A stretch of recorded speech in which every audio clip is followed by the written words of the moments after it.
بسم اللہ الرحمن الرحیم۔ پروگرام الکلام میں آپ تمام دیکھنے والوں کو خوش آمدید۔ ناظرین اکرام، کل ہم نے بات کی تھی منافقین کے حوالے سے، اور میں نے آپ سے کہا تھا کہ انشاءاللہ میں ایک اہم نقطے پر گفتگو کروں گا، اور یہ نقطہ ہماری اجتماعی زندگی اور ہماری انفرادی زندگی سے متعلق ہے، اور بہت اہم یہ بات ہے، اور وہ ہے سیلف رائچسنس۔ سیلف رائچسنس کا مطلب ہوتا ہے کہ خود کو نیک سمجھنا اور اپنے آپ کو حق پہ سمجھنا، یہ سیلف رائچسنس ہے۔ قرآن مجید نے اس سے منع کیا ہے اور سختی سے منع کیا ہے۔ سورۃ النساء میں اللہ سبحانہ و تعالیٰ نے یہود کا ذکر کیا کہ جو اس بیماری میں مبتلا تھے، وہ اپنے آپ ہی کو حق پہ سمجھتے تھے کہ بس وہی درست ہیں، اجتماعی حوالے سے، مذہبی حوالے سے، باقی کسی کے لیے کوئی گنجائش نہیں ہے۔ اور سورۃ النجم میں اللہ سبحانہ و تعالیٰ نے مومنین کو اس رویے سے، اس سوچ سے منع کیا ہے۔ سورۃ البقرہ میں اللہ سبحانہ و تعالیٰ یہ فرماتا ہے کہ وَقَالُوا لَن يَدْخُلَ الْجَنَّةَ إِلَّا مَنْ كَانَ هُودًا أَوْ نَصَارَىٰ، کہ یہ کہتے ہیں کہ جنت میں کوئی نہیں داخل ہو سکے گا مگر یہود اور نصارہ،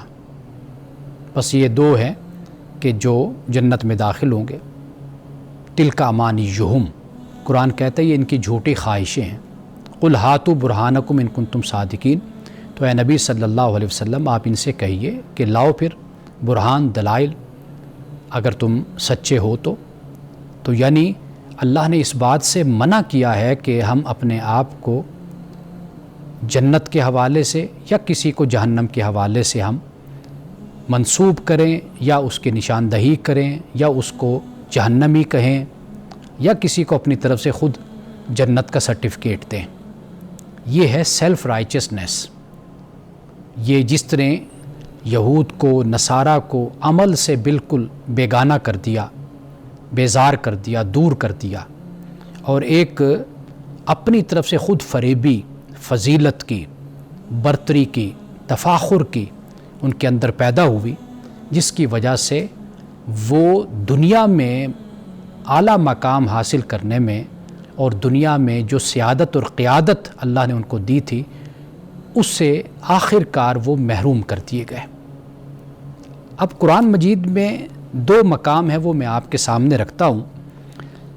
سورۃ النساء کی آیت نمبر ہے 49، وہاں فرمایا الم تر الی الذین یزکون انفسہم، کیا نہیں تو نے دیکھا ان لوگوں کو کہ جو اپنے آپ کو پاکیزہ ظاہر کرتے ہیں، یعنی سیلف رائچسنس میں وہ مبتلا ہیں، اس بیماری میں۔ فرمایا بل اللہ یزکی من یشاء، بلکہ اللہ پاک کرتا ہے جسے چاہتا ہے۔ یعنی اللہ کا پاک کرنا، اور اللہ جسے چاہے پاک کرتا ہے، یعنی چاہنے سے مراد، مشیت سے مراد کیا ہے؟ یعنی اللہ تعالیٰ کا قانون ہے۔ وہ قانون مشیت کیا ہے؟ وہ یہ ہے کہ جو ہدایت کے راستے پر چلتا ہے اس کو خدا پاک کرتا ہے، اور جو گمراہی کے راستے پر چلتا ہے وہ ناپاک ہوتا ہے۔ تو لہٰذا یہ نہیں ہے کہ کوئی اللہ کا عزیز ہے، اللہ کا کوئی اپنا ہے کہ جس کو وہ پاک کر دیتا ہے اور باقی اجنبی اور غیر ہو جاتے ہیں اور ان کو اللہ تعالیٰ پاک نہیں کرتا، تو یہ بات نہیں ہے۔ اللہ کا ایک کرائیٹیریا ہے، ایک معیار ہے۔ قرآن پاک نے جہاں پر بھی ایمان کی بات کی ہے وہاں پر عمل صالح کی بات کی ہے۔ ان الذین آمنوا وعملوا الصالحات اولئک اصحاب الجنہ، جو لوگ ایمان لائے اور اچھے کام کی، جنتی ہم فیہا خالدون، یہ اس میں ہمیشہ رہیں گے۔ تو ایمان کے ساتھ عمل صالح کو جوڑا۔ صرف یہ بات کافی نہیں ہے کہ بھئی میں مسلمان ہوں، میں مومن ہوں، تو لہٰذا اب میں جنت میں جاؤں گا، بے شک میرا جو بھی عمل ہو، فسق و فجور کا عمل ہو، میرا خدا کی نافرمانی اور معصیت کا ہو، میں جھوٹ بولوں، فریب کروں، میں رشوت لوں، رشوت دوں، اور معاشرے کو میں فساد کی نظر کر کے رکھ دوں، اور پھر میں کہوں کہ میں جنتی ہوں۔ کیوں؟ اس لیے کہ میں مسلمان اور مومن ہوں۔ تو اللہ سبحانہ و تعالیٰ نے یہ بتایا ہے کہ ایمان کا جو ظاہری نتیجہ ہے، یقینی نتیجہ ہے، وہ کیا ہے؟ عمل صالح۔ ایک شخص دعویٰ کرے کہ جی میں مومن ہوں، پھر عمل سے اس کے ظاہر ہی نہ ہو تو وہ کیسا مومن ہوا؟ ایک مسلمان ہے جو خود کو کہتا ہے میں مسلمان ہوں، لیکن اس کا عمل نہیں بتاتا کہ وہ مسلمان ہے، تو پھر وہ کیسا مسلمان ہے؟ تو لہٰذا اس خود فریبی سے بھی باہر آنا چاہیے کہ فقط کلمہ پڑھ لینا تو یہ کافی نہیں ہوتا۔ قتل گاہ الفت میں قدم رکھنا ہے، لوگ آسان سمجھتے ہیں مسلمان ہونا۔ تو لہٰذا یہاں پہ اللہ سبحانہ و تعالیٰ نے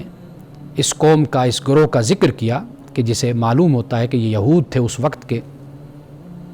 کہ یہ اپنے آپ کو پاکیزہ ظاہر کرتے تھے۔ تو اللہ فرماتا ہے کہ خود کو پاکیزہ ظاہر کرنے سے تم پاکیزہ نہیں ہو جاتے، بلکہ پاکیزہ کا ہونے کا وہ معیار ہے جو اللہ سبحانہ و تعالیٰ نے قائم کر دیا ہے۔ وہ کیا ہے؟ وہ یہ ہے کہ اللہ کے احکام کی پابندی کرو، اللہ کے دین کو مانو، اپنے معاشرے سے ظلم کو، زیادتی کو، ناانصافی کو ختم کرو، معاشرے میں عدل اور احسان کو قائم کرو۔ اب اس کے بعد مومنین سے اللہ پاک فرماتا ہے، سورۃ النجم آیت نمبر 32 ہے، فرمایا فَلَا تُزَكُّوا أَنفُسَكُمْ، اپنے آپ کو پاک صاف مت جتایا کرو، پاک صاف مت جتایا کرو۔ اب وہ جتانے کے بڑے طریقے ہوتے ہیں، یعنی ظاہری لباس اس طرح کا پہنا کہ جس سے لوگوں میں انسان بڑا معتبر اور مقدس بن جائے، گفتگو ایسے کی جائے لوگوں میں بیٹھ کر کہ جس سے معلوم ہو کہ یہ بڑا پاک صاف اور پاکیزہ انسان ہے۔ مختلف انداز ہیں اپنے آپ کو دکھانے کے، لیکن پاک صاف اچھا انسان وہی ہوتا ہے کہ جس کی مجلس اور اس کی تنہائی ایک جیسی ہو، جس کی خلوت اور جلوت ایک جیسے ہوں، جو اپنوں میں بیٹھے یا غیروں میں اس کا اخلاق اور اس کا کردار ایک جیسا ہو۔ در حقیقت وہ شخص اچھا ہوتا ہے۔ اگر ایسا نہیں ہے تو یہ صرف وہی بات ہے کہ سیلف رائچسنس، اپنے آپ کو دکھانا ہے کہ میں بڑا پاک صاف ہوں، لیکن حقیقت میں نہیں ہے۔ اب دیکھیے اللہ سبحانہ و تعالیٰ کیا فرماتا ہے، آگے فرمایا ہوا اعلم بمن اتقی، کہ وہ اللہ بہتر جانتا ہے کہ تم میں سے کون زیادہ متقی ہے۔ اب تقوی یہی ہے در حقیقت کہ آپ خلوت میں ہوں، جلوت میں ہوں تو آپ اللہ سے ڈریں۔ یعنی مثال کے طور پر دیکھیے کہ جب کوئی کمپیوٹر پہ بیٹھا ہے اپنے کمرے میں اور کچھ دیکھ رہا ہے، اگر وہ خدا کا ڈر رکھتا ہے اکیلے بیٹھے ہوئے بھی تو وہ خدا کی نافرمانی نہیں کرے گا، لیکن اگر وہ کمپیوٹر پہ ایسا کچھ دیکھ رہا ہے کہ جو خدا کی نافرمانی میں آتا ہے، اب اس کی حالت کیا ہوگی کہ جیسے کوئی کمرے میں داخل ہوگا وہ فوری طور پر یا تو تبدیل کر دے گا یا اس کی کوشش ہوگی کہ وہ دروازہ پاؤں مار کر اس کو بند کر دے یا پہلے سے ہی نوک کر کے بیٹھے۔ اب یہ نادان انسان یہ سمجھتا ہے کہ میں نے زمانے سے لوگوں سے چھپ کر میں نے یہ کام کر لیا، مجھے کوئی نہیں دیکھ رہا، لیکن وہ یہ بھول جاتا ہے کہ اس کا خدا تو اسے دیکھ رہا ہے۔ تو یہ جو حالت ہے نا، یہ کیفیت اگر صحیح طور پر انسان پر طاری ہو خلوت اور جلوت میں تو در حقیقت یہی تقویٰ ہوتا ہے، یہی پرہیزگاری ہوتی ہے۔ اگر یہ حالت اور کیفیت نہ ہو، یہ کیفیت ہو کہ باہر جب لوگوں کے سامنے آئے تو پھر تو بڑا پاک صاف اپنے آپ کو پیش کرے اور جتائے لوگوں کو، اس کا اظہار کرے، تو اس سے قرآن پاک نے منع کیا۔ تو فرمایا کہ فَلَا تُزَكُّوا أَنفُسَكُمْ، کہ ایمان والو اپنے آپ کو پاک صاف یہ مت جتاؤ اور یہ جان لو کہ اللہ سبحانہ وتعالیٰ بہتر جانتا ہے کہ تم میں سے متقی اور پرہیزگار کون ہے۔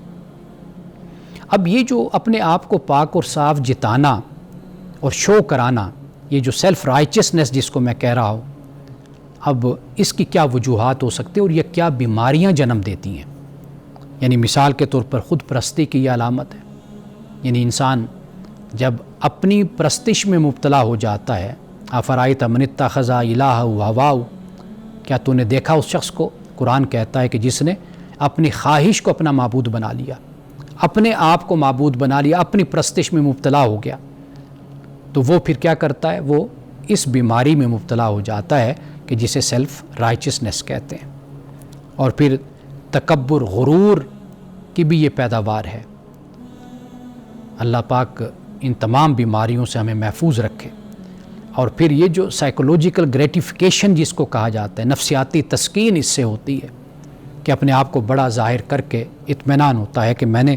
سوسائٹی میں اپنی دھاک بٹھا لی، اپنا روب بٹھا لیا۔ یہی معاشرہ تھا کہ جو مجھے نہیں مانتا تھا، تو یہ جو محرومیاں انسان میں ہوتی ہیں، جو ڈپرائیو پیپل یا ڈپرائیو چلڈرن میں ان کو کہتا ہوں، معاشرے کے محروم بچے، یہ پھر کسی نہ کسی طریقے سے بدلہ لیتے ہیں۔ جیسے آپ دیکھتے نا کہ گھر میں بچہ ہو، جب اس کی طرف توجہ نہ دی جائے تو وہ برتن توڑتا ہے، چیزیں توڑتا ہے۔ یہ رویہ بہت سے لوگوں کا ہوتا ہے۔ یہ سیلف رائچسنیس بھی در حقیقت معاشرے سے جو ان کو محرومی ملتی ہے، احساس محرومی، اسی کا نتیجہ ہوتی ہے کہ وہ معاشرے کو پھر اس طریقے سے ٹریٹ کرتے ہیں اور معاشرے سے پھر انتقام بھی لیتے ہیں۔ اور آخری بات جو میں نے کل بھی بیان کی تھی، اس کی میں ذرا وضاحت کر دوں، وہ یہ ہے کہ دنیا میں بڑی بڑی سیاسی تحریکیں اور انقلابات کی جو بنیاد ہے وہ یہی سیلف رائچسنیس ہے، اور ان سے بڑے بڑے فسادات نے جنم لیا ہے دنیا میں۔ اور پھر ہوا کیا ہے کہ اس کی سزا پھر پوری قوم نے بھگتی ہے، اس میں مبتلا ہوئی ہے، اور یہ سزا پھر کئی دہائیوں تک چلتی رہی ہے،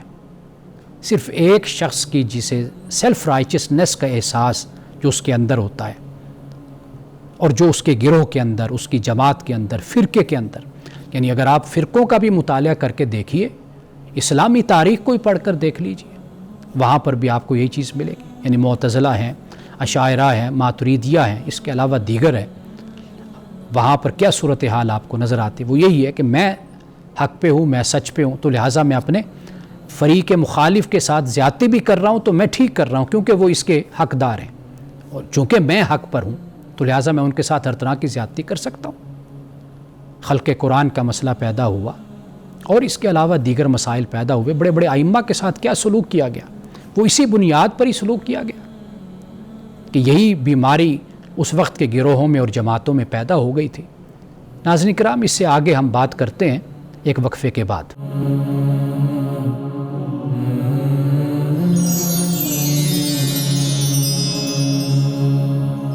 وقفے کے بعد دوبارہ آپ کی خدمت میں حاضر ہیں۔ تو میں بات کر رہا تھا سیلف رائچسنیس کی۔ یہ چند باتیں ہیں جو میں نے آپ کے سامنے رکھی ہیں۔ اگر میں تاریخی پہلو پہ جاؤں گا، تاریخی حوالے سے، تو ہماری گفتگو اسی موضوع پر طویل ہو جائے گی، تو میں اسی پر اختتام کرتا ہوں کہ تاریخی حوالے ایک ایک کر کے اگر بیان میں کروں تو بہت سے حوالے، بہت سے مذہبی بھی، سیاسی بھی، گروہی بھی اور خاندانی بھی، لیکن اب ہم اس سے آگے جہاں پہ ہم نے اپنی گفتگو کا اختتام کیا تھا، اس سے آگے میں مزید چند آیات کی تلاوت، ترجمہ اور تفسیر آپ کے سامنے رکھتا ہوں کہ فرمایا کہ الا انہم هم المفسدون ولکن لا یشعرون، کہ خبردار، بے شک یہی فساد کرنے والے ہیں لیکن ان کو شعور نہیں ہے۔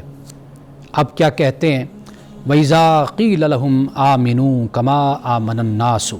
جب انہیں کہا جائے ایمان لاؤ جیسے لوگ ایمان لائے، یعنی جیسے مومنین ایمان لائے، قَالُوا أَنُؤْمِنُ، تو کہتے ہیں کیا ہم ایمان لائیں، کما آمن السفہاء، کہ جیسے بے وقوف ایمان لائے۔ اب یہ جو یہود ہیں یا منافق ہیں یا کوئی گروہ ہے کہ جو اسلام کی دشمنی پر ڈٹا ہوا ہے اور دھوکہ دہی پر لگا ہوا ہے، جن کے دلوں میں مرض ہے، بیماری ہے، جو فساد فی الارض کر رہے ہیں، جب انہیں کہا جائے کہ ایمان لاؤ تو کہتے ہیں کیا ہم ایمان لائیں، کہ جیسے بے وقوف لوگ ایمان لائیں، یعنی ایمان والوں کو بے وقوف۔ کیوں بے وقوف کہہ رہے ہیں؟ اس لیے کہ مومنین نے اپنا تن، من، دھن، جان، مال سب کچھ اسلام کے لیے قربان کر دیا، تو یہ تو بڑی ذہانت رکھنے والے لوگ ہیں، بڑی عقل رکھنے والے لوگ ہیں کہ انہوں نے اپنے مفادات کا تحفظ کر لیا ہے، اور جو مومنین ہیں انہوں نے اپنا سب کچھ اللہ کی راہ میں قربان کر دیا۔ اب ان کی نظر میں وہ بے وقوف ہے۔ یعنی عربی زبان میں جب ہم سفہن کا لفظ استعمال کرتے ہیں، اور اس کا مطلب ہوتا ہے ہلکا پن، اور عقل کی جو کمی ہوتی ہے نا، یہ انسانی ذات میں سب سے زیادہ یعنی ہلکا پن یہی ہوتا ہے۔ جو چھوٹے بچے ہیں جن کا مال ہے، ان کو بھی قرآن پاک نے سفیہ، سفہاء، سفیہ کا لفظ ان کے لیے بھی استعمال ہوا ہے، یعنی ان میں ابھی عقل میچور نہیں ہوتی، ان کی سمجھ میچور نہیں ہوتی، وہ اپنا کاروبار، تجارت سنبھال نہیں سکتے۔ تو یہ لوگ ایمان والوں کو کہتے ہیں کہ یہ بے وقوف ہیں، کیا ہم ایمان لائیں کہ جیسے یہ بے وقوف ایمان لائے؟ الا انہم ہم السفہاء، خبردار بے شک یہی لوگ بے وقوف ہیں، ولکن لا یعلمون، لیکن یہ جانتے نہیں ہیں، ان کو عقل نہیں، شعور نہیں، سمجھ نہیں ان کو، یہ بس دنیا داری کو دیکھ رہے ہیں کہ جو بڑے کاروباری لوگ تھے انہوں نے اسلام قبول کیا تو اپنا کاروبار انہوں نے اللہ کی راہ میں قربان کر دیا، تجارت قربان کر دی، مال قربان کر دیا، تو یہ چیزیں دیکھ رہے ہیں کہ جیسے حضرت مصعب بن عمیر نوجوان، یعنی جن کی عمر غالباً 20 سال سے بھی کم ہوگی، بڑے امیر کبیر خاندان سے تعلق رکھتے تھے، بڑی مہنگی خوشبوئیں استعمال کرتے تھے، بڑے اچھے کپڑے پہنتے تھے، بڑے اچھے جوتے، اور وہ اپنی خوشبو سے پہچانے جاتے تھے، یعنی گلی کوچے مہک جاتے تھے ان کی خوشبو سے، لیکن جب اسلام قبول کیا تو سب کچھ اللہ کی راہ میں قربان کیا، پھر پیوند لگے کپڑے بھی پہنے ہوئے تھے، تو لہٰذا یہ دیکھتے ہیں کہ بھئی انہوں نے اپنی دنیا سب کچھ قربان کر دی، تو یہ تو نعوذ باللہ بے وقوف لوگ ہیں، تو اللہ کہتے ہیں کہ یہی لوگ بے وقوف ہیں، لیکن یہ جانتے نہیں، ان کو پتہ نہیں ہے کہ بھئی ایمان والوں نے اللہ تعالیٰ سے کیا بیع کیا ہے، جیسے قرآن نے کہا ان اللہ اشتری من المؤمنین انفسہم واموالہم بان لہم الجنہ، کہ جنت کے بدلے میں اللہ نے مومنین کی جانوں اور ان کے مالوں کو خرید لیا ہے، تو جنت کے بدلے میں، تو یہ کوئی گھاٹے کا سودا تو نہیں ہے۔ اب اس کے بعد فرمایا وَإِذَا لَقُوا الَّذِينَ آمَنُوا قَالُوا آمَنَّا، اور جب یہ ایمان والوں سے ملتے ہیں تو کہتے ہیں آمنا، ہم ایمان لائے۔ یہ ان کا رویہ، آپ دوغلی چال ان لوگوں کے دیکھ لیجئے، ایک طرف تحقیر کا انداز ہے کہ ہم ایمان لائے، جیسے بیوقوف ایمان لائے، اب ادھر جب ایمان والوں سے ملتے ہیں تو کہتے ہیں ہم تو ایمان لائے ہیں۔ وَإِذَا خَلَوْا إِلَىٰ شَيَاطِینِهِمْ، اور جب یہ واپس اپنے شیاطین کی طرف جاتے ہیں تو کیا کہتے ہیں قَالُوا إِنَّا مَعَكُمْ، کہ ہم تو تمہارے ساتھ ہیں، اور إِنَّمَا نَحْنُ مُسْتَهْزِئُونَ،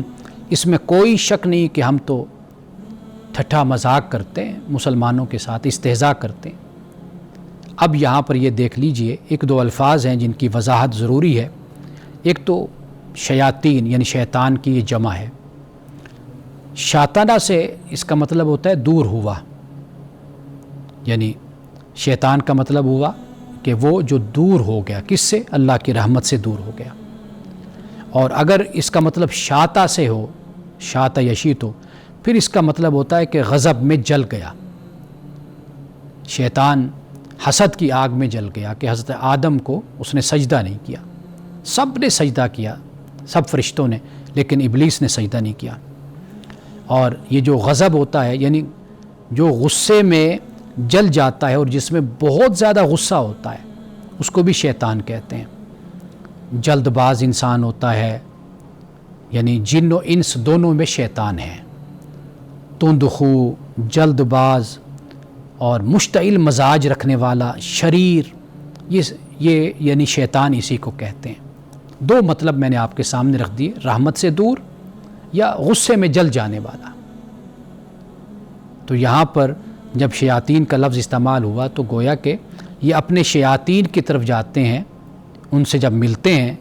شیاطین سے یا مراد ان کے سردار بھی ہو سکتے ہیں، جو یعنی جس میں بہت زیادہ حسد ہے، بہت زیادہ جلن ہے اور بہت زیادہ دشمنی ہے، غضب ہے جس کے اندر، کینہ ہے، اب یہ ان کے ساتھ اکٹھے ہوتے ہیں تو قرآن میں ایک مقام پر بعضهم الی بعض کے الفاظ بھی آتے ہیں، یعنی جب یہ ایک دوسرے سے ملتے ہیں، یہ خود بھی شیطان ہے، جن سے ملتے ہیں وہ بھی شیطان ہے، تو کہتے ہیں ہم تمہارے ساتھ ہیں، ہم تو صرف مذاق کرنے والے ہیں۔ اب اللہ پاک فرماتا ہے کہ اللہ یستہزئ بہم، اللہ ان سے استہزاء کرتا ہے۔ اب سوال یہ پیدا ہوتا ہے کہ وہ تو استہزاء کرتے ہیں، ہم دیکھتے ہیں، کیونکہ استہزاء کا مطلب ہوتا ہے کہ اس کا نتیجہ تحقیر ہوتی ہے۔ امام غزالی کہتے ہیں کہ استہزاء سے مراد یہ ہوتا ہے کہ کوئی ایسی حرکت دوسرے کے ساتھ کرنا جس سے دیکھنے والا ہنس پڑتا ہے، یعنی ایک تحقیر کا پہلو پوشیدہ ہے اس میں۔ اب انسان تو استہزاء کرتا ہے، تو جب اللہ یہ فرماتے ہیں کہ میں ان کے ساتھ استہزاء کرتا ہوں، تو پھر اس سے مراد کیا ہے؟ اس سے مراد یہی ہے جو ہم نے پہلے پڑھا کہ یخادعون اللہ وہو خادعہم، کہ وہ اللہ سے دھوکہ کرتے ہیں اور دھوکہ کرنا چاہتے ہیں، یا یہ سمجھتے ہیں کہ ہم اللہ کو دھوکہ دے رہے ہیں، وہو خادعہم، فرمایا اللہ ان پر اس دھوکے کو لوٹانے والا ہے۔ اب یہاں پر اللہ لوٹانے والا ہے، یعنی دھوکہ دینے کا مقصد کیا ہوتا ہے؟ یہی ہوتا ہے نا کہ دوسرے کو ناکام کرنا، ناکام اور دوسرے کو نقصان پہنچانا، اس کے ساتھ زیادتی کرنا، یہی مقصد ہوتا ہے، دوسرے کو گرانا، ذلیل کرنا۔ تو گویا کہ جب وہ یہ چاہتے ہیں کہ ایمان والوں کو اور اللہ کو وہ دھوکہ دیں تو اللہ ان کے دھوکے کو ان پر واپس کر دیتا ہے، یعنی وہ خود ذلیل ہو جاتے ہیں۔ وہ ایمان والوں کو ذلیل کرنا چاہتے ہیں لیکن اللہ ان کے دھوکے کو ان پر لوٹا دیتا ہے۔ تو یہاں پر جب یہ فرمایا اللہ یستہزئ بہم کہ اللہ ان کا استہزاء کرتا ہے، تو مطلب یہ ہے کہ جس مقصد کی خاطر وہ ایمان والوں کے ساتھ استہزاء کرتے ہیں وہ نتیجہ، وہ مقصد اللہ ان پر ہی لوٹا دیتا ہے۔ وَيَمُدُّهُمْ فِي طُغْيَانِهِمْ، فرمایا کہ یہ ان کو اللہ تعالیٰ مہلت دیتا ہے اور یہ اپنی اس نافرمانی میں یعمہون بہکتے پھرتے ہیں۔ اب یہاں پر ایک لفظ بہت اہم ہے، بلکہ دو لفظ ہیں۔ ایک ہے کہ یمدہم، مہلت دیتا ہے اللہ۔ قرآن مجید اس کو بھی بیان کرتا ہے کہ ایسا بھی ہو سکتا تھا کہ ادھر سے غلطی کی ادھر سے سزا مل گئی، ادھر غلطی ہوئی ادھر سے سزا مل گئی، لیکن نہیں، اللہ کا نظام اور قانون یہ ہے کہ وہ اللہ مہلت دیتا ہے بندے کو، اور مہلت اس لیے دیتا ہے تاکہ حجت تمام ہو جائے۔ بندہ یہ نہ کہے کہ جی مولا میں نے گناہ کیا، غلطی کی، تو نے مجھے وقت ہی نہیں دیا تھا، میں معافی مانگ لیتا، میں توبہ کر لیتا، میں واپس پلٹ آتا۔ تو اللہ تعالیٰ مہلت دیتا ہے، لے بندے تیرے پاس وقت ہے ابھی۔ تو یہ یمدہم، تو فرمایا کہ اللہ ان کو مہلت دیتا ہے۔ اور یہ جو طغیان لفظ ہے، ہم اردو میں بھی یہ لفظ استعمال کرتے ہیں کہ وہ اپنی نافرمانی میں، یعنی حد سے گزر جانا، اس کو در حقیقت طغیان عربی زبان میں کہتے ہیں۔ جیسے حضرت موسیٰ علیہ السلام سے اللہ پاک نے فرمایا اذهب الى فرعون انه طغى، کہ موسیٰ فرعون کی طرف جا، اس لیے کہ اس نے سرکشی اختیار کر لی ہے، طغا، اس نے سرکشی اختیار کر لی، تو فرعون کی طرف جا۔ تو اللہ سبحانہ و تعالیٰ نے ان کو مہلت دی ہے اور یہ اپنی سرکشی میں بہکتے پھرتے ہیں۔ اب اس کے آگے فرمایا اولئک الذین اشتروا الضلالۃ بالہدیٰ، یہ وہ لوگ ہیں کہ جنہوں نے ہدایت کے بدلے گمراہی کو خرید لیا۔ اشترا کا مطلب یعنی آپ یوں بھی کہہ سکتے ہیں کہ ترجیح دے دی ان لوگوں نے ہدایت پہ گمراہی کو، حالانکہ اللہ نے پیغمبر اتارا، کتاب دی، حق اور باطل کو واضح کر دیا، رات اور دن میں جس طرح فرق ہے اسی طرح اسلام اور کفر میں فرق کو واضح کر دیا، لیکن ان لوگوں نے پھر بھی ہدایت پر گمراہی کو ترجیح دی۔ فما ربحت تجارتہم وما کانوا مہتدین، ان الفاظ میں بہت بڑی حقیقت پوشیدہ ہے، وہ یہ کہ فرمایا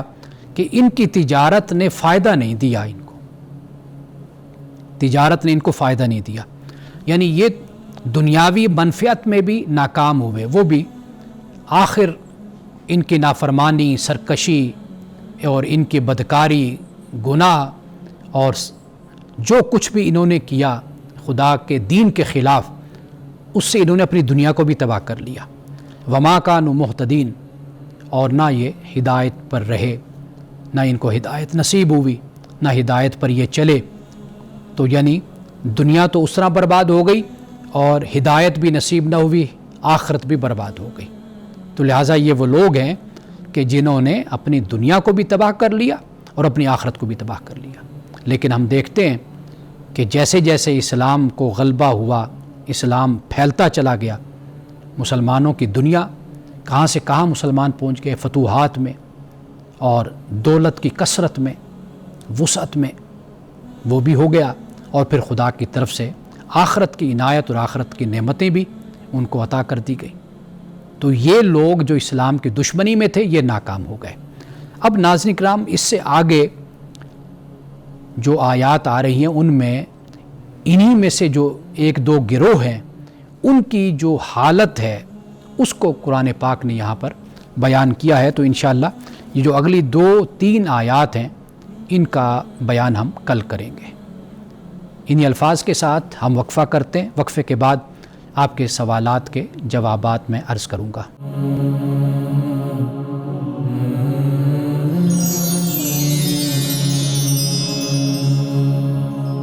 وقفے کے بعد آپ کے سوالات کے ساتھ میں حاضر ہوں۔ پہلا سوال کسی نے یہ بھیجا ہے کہ کیا مکان گروی لینا یا دینا یہ جائز ہے یا ناجائز ہے؟ اس حوالے سے یہ یاد رکھیے کہ دیکھا جائے گا کہ جو گروی دینے والا ہے یا لینے والا ہے، خاص طور پر گروی دینے والا، وہ کسی مجبوری سے دے رہا ہے یا مجبوری سے نہیں دے رہا۔ اگر وہ مجبوری سے دے رہا ہے تو پھر احکام مختلف ہوں گے، اگر وہ مجبوری سے نہیں دے رہا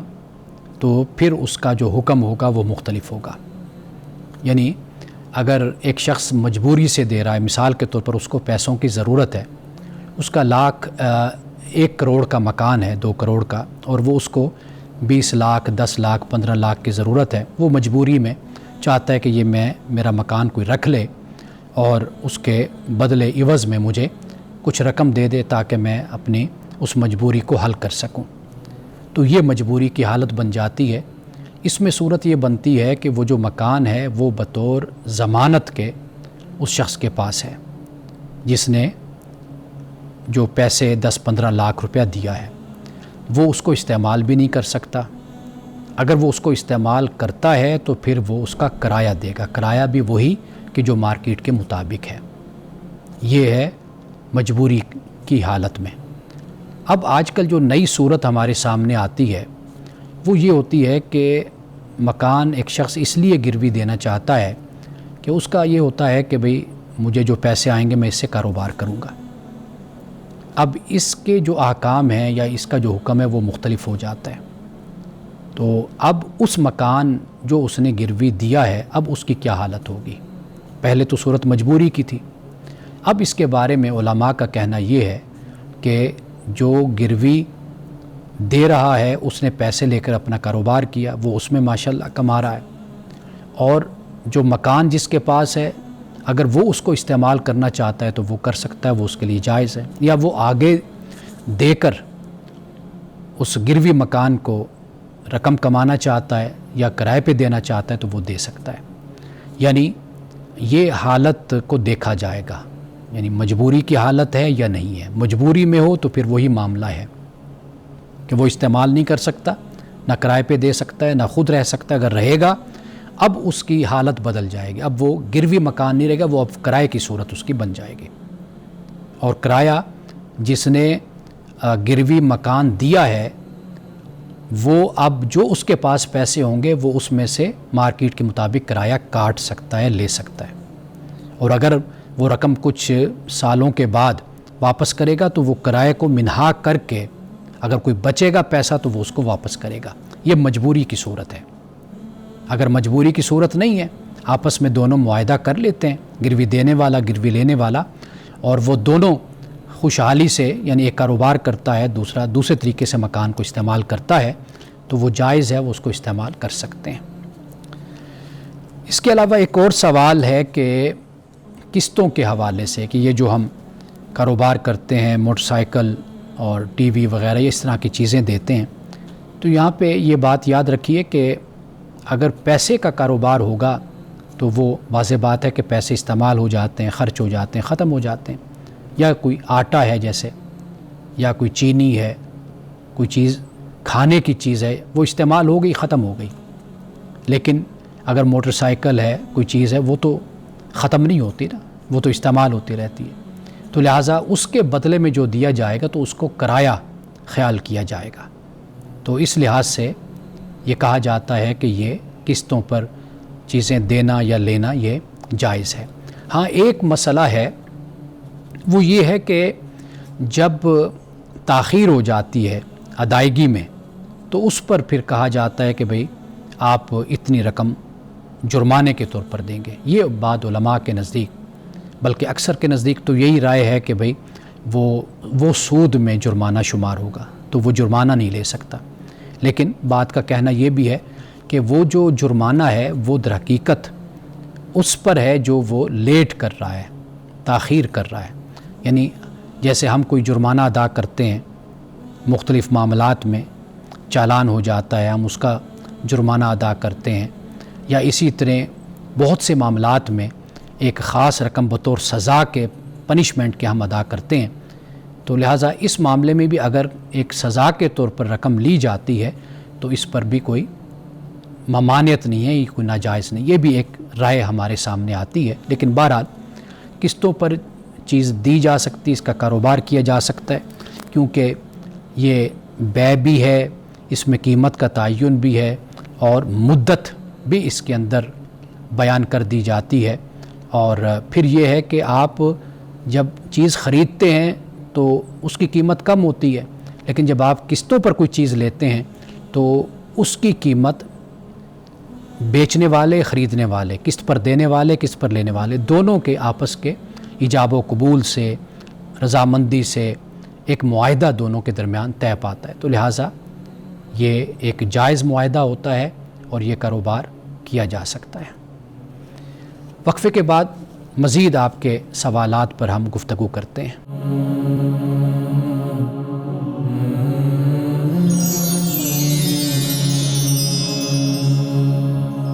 وقفے کے بعد ایک مرتبہ پھر آپ کے سوالات کے ساتھ ایک سوال یہ بھیجا گیا ہے کہ ایک صاحب کہتے ہیں کہ 5 سال پہلے میں نے کسی کو قرضہ دیا تھا 5 لاکھ روپیہ، تو اب روپیہ ڈی ویلیو ہو گیا، اب وہ جو 5 سال بعد جو رقم میری بنتی ہے وہ آپ یوں کہہ لیجئے کہ وہ 5 لاکھ اب نہیں رہتی۔ اب جس طرح مہنگائی ہو گئی، افراط زر ہوا، جس کی وجہ سے وہ 5 لاکھ کم ہو کر وہ 4 پہ آ گیا، 3.5 پہ آ گیا، تو اس کی یہ ویلیو بن گئی۔ تو اب جب میں نے قرض واپس مانگا اور مجھے مقروض نے قرض دیا تو اس نے وہی 5 لاکھ ہی مجھے دینا ہے، تو اس کا کیا معاملہ کیا جائے کہ جو قرض خواہ ہے وہ تو نقصان میں رہا؟ ایسے سوالات علماء سے پوچھے بھی جاتے ہیں، اور یہ آئے دن ہمارا تجربہ اور مشاہدہ بھی ہے، اور اس پر جھگڑے بھی بڑے ہوتے ہیں۔ یعنی مثال کے طور پر 5 سال نہیں، 10 سال، 15 سال، 20 سال گزر گئے، تو ایک رقم دی گئی، اب وہ رقم جب واپس کی گئی 20 سال کے بعد، 15 سال بعد، 10 سال بعد، وہ بالکل تھوڑی سی رقم رہ گئی، اس کی کوئی ویلیو نہ ہوئی۔ اب یہ ایک بڑا اہم مسئلہ ہے۔ اس کا حل جو ہے وہ یہ ہے، 2-3 حل ہیں، وہ میں آپ کے سامنے رکھ دیتا ہوں۔ ایک تو علماء نے یہ کہا کہ بھئی قرض خواہ تقاضا نہیں کر سکتا مقروض سے کہ بھئی اس وقت اتنی رقم بنتی تھی، اب اس حساب سے اگر دیکھا جائے تو یہ اتنی زیادہ بنتی ہے، تو آپ مجھے یہ ساری رقم دیں جو اوپر کی بنتی ہے اس حساب سے۔ تو یہ قرض خواہ تقاضا نہیں کر سکتا۔ ہاں، مقروض کو رغبت دلائی جا سکتی ہے، ترغیب دی جا سکتی ہے کہ بھائی دیکھو آپ مشکل وقت میں تھے، آج سے 5-10 سال پہلے اس نے آپ کی مدد کی تھی، تو اس وقت پیسے کی یہ ویلیو تھی، آج یہ ویلیو ہے، تو آپ ماشاءاللہ آپ خوشحال ہو، وسعت بھی ہے، سب کچھ ہے، تو آپ احساناً اور نیکی کے ساتھ آپ اس کو زیادہ دے دو، یہ ہو سکتا ہے۔ لیکن قرض خواہ تقاضا نہیں کر سکتا، یعنی زبردستی یہ نہیں کہہ سکتا کہ بھئی مجھے اس طرح دو۔ ایک صورت یہ بھی بنتی ہے کہ جب آپ قرض دیتے ہیں تو آپ اس وقت یہ طے کر لیں کہ بھئی آپ مجھے اتنے ڈالر دے دیں گے، یعنی 1 لاکھ روپے کے برابر 5 سال بعد، 10 سال بعد آپ مجھے ڈالر یا پاؤنڈ یا یورو دے دیں گے۔ ایک صورت یہ بھی بنتی ہے۔ ایک صورت یہ بھی بنتی ہے کہ جب آپ قرض دے رہے ہیں آپ اسی وقت کہہ دیں کہ میں دے تو آپ کو روپے میں رہا ہوں، لیکن مجھے آپ نے واپس جو انسا ہے ڈالر میں کرنا ہے، یا آپ نے پاؤنڈ میں کرنا ہے، یا سونے میں، گولڈ میں کرنا ہے۔ تو وہ آپ یعنی مثال کے طور پر اگر ایک وقت میں اگر آپ نے 2-2.5 لاکھ روپیہ آپ نے دیا یا 3 لاکھ روپیہ دیا، تو اس وقت 1 تولہ سونا ہے،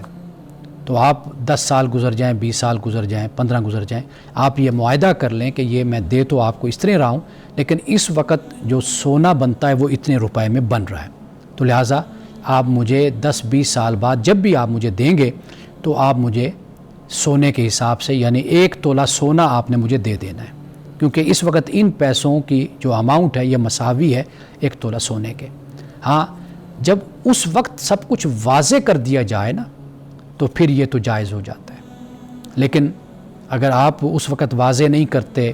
اور 20 سال بعد پھر آپ اس بات کا تقاضا کرتے ہیں، یا پھر جو مقروض ہے اس کے ساتھ زیادتی کرتے ہیں اور زبردستی آپ کہتے ہیں کہ جی نہیں آپ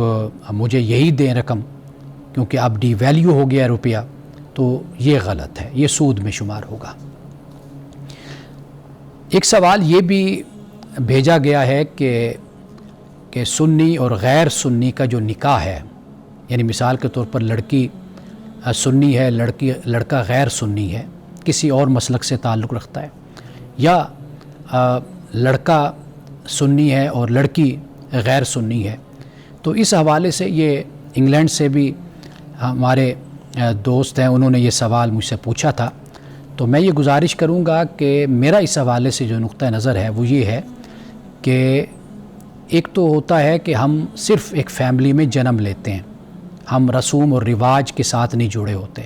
وہاں پر تو پھر بھی نباہ ہو جاتا ہے اختلاف کے باوجود، یعنی ہم گندھے ہوئے نہیں ہوتے رسوم و رواج میں، لیکن وہ صورت کہ جہاں پر ہم اپنے مسلکی اور فرقے کے جو رسوم و رواج ہوتے ہیں، روایات ہوتے ہیں، ان کے ساتھ ہم بہت زیادہ جڑے ہوتے ہیں، تو وہاں پر پھر ہمیں احتیاط اس لیے کرنی چاہیے کہ پھر آنے والی زندگی میں، ازدواجی زندگی میں، خاندانی زندگی میں مشکلات پیدا ہوتی ہیں ان رواج اور رسوم کی وجہ سے۔ یہ اس مسئلے کو آپ اس طرح سمجھ لیجئے کہ جیسے ہمارے فقہا نے بیان کیا کہ آپ اپنے ایک سماجی سٹیٹس کو دیکھ لیتے ہیں، اپنے خاندان کو دیکھ لیتے ہیں، آیا کہ ہم ایک دوسرے کے ساتھ چل سکتے ہیں۔ بہت سے معاملات ہوتے ہیں، جیسے تعلیم کا معاملہ ہوتا ہے، مال و دولت کا مسئلہ ہوتا ہے، خاندان کا مسئلہ ہوتا ہے، تو ان چیزوں کو ہم دیکھتے ہیں نا، اس لیے کہ تاکہ زندگی اچھی گزرے۔ تو اسی طرح اگر بہت زیادہ کوئی اپنے مسلک اور فرقے کے ساتھ جڑا ہوا ہے اور وہ جب کوئی دن آتے ہیں، مہینے آتے ہیں، تو وہ اس میں انہی رسوم و رواج کو ادا کرتا ہے اور بہت زیادہ اس کا پابند ہے، تو پھر وہاں پر اس طرح کے مسائل پھر ضرور پیدا ہوتے ہیں، اور یہ اختلافات پہلے تو سامنے نہیں آتے لیکن بعد میں پھر سامنے آنا شروع ہو جاتے ہیں۔ تو اگر ان سارے معاملات کو دیکھ کر قدم اٹھایا جائے تو پھر اس بات کا امکان ہوتا ہے کہ زندگی سکون سے اور اطمینان سے اور اتفاق اور محبت سے گزرے گی۔ ناظرین کرام، آخر میں جاتے ہوئے ایک حدیث، رسول اللہ صلی اللہ علیہ وسلم اللہ سبحانہ و تعالیٰ سے یہ دعا فرمایا کرتے تھے کہ اللہ میری نظروں اور میری سماعت، میری زبان اور میرے دل کی حفاظت فرما، یعنی حفاظت یہی ہوتی ہے، ہم بھی اللہ تعالیٰ سے یہ دعا کریں کہ اللہ ہماری نظروں کی، ہماری سماعت کی، ہماری زبان کی اور ہمارے دل کی حفاظت فرما، یعنی ان اعضاء کو ہم تیری منشا اور تیری مرضی اور تیری رضا کے مطابق ہم استعمال کریں۔ انہی الفاظ کے ساتھ اجازت دیجیے، انشاءاللہ کل پھر آپ کے ساتھ ملاقات ہوگی۔